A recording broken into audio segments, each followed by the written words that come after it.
Serbredden et 4 åra tilbud til nærmengar som kommer ut ur folkaskolan og ankorsvekna ikke mekna at teka en vanlig minimumsutbygging.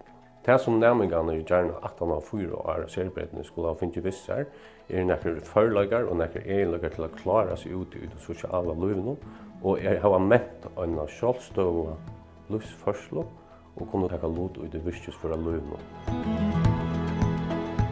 Jeg valgte serbredden til at jeg ville lære noe nytt. Jeg husker om kanskje å lære okkurs, men til det man skal ha prekk for at man kan ha en utbygging. Men det er best midler her lærer sig om att klippa och sitta samman och ja. Det är de bästa handlade. Det har varit handlade på och ja.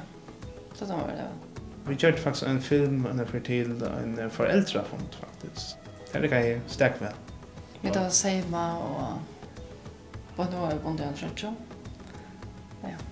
Ja, så kan man bli enkelt. Det är faktiskt att man kommer att känna mycket folk som man inte har mött förr. Ja, man kan kämpa samman, hålla sig samman, bruka sig. Ja, det är lärorikt och det är gott. Och cool. Ja. Ta liv här, ta att leva i kringkvartsarbete. De måste passa tekniken också och kanske göra några tandläkarsändningar. Det är lite så att det gott. Jag ska göra, men akkurat. Lärorikt. Cool. Och spännande.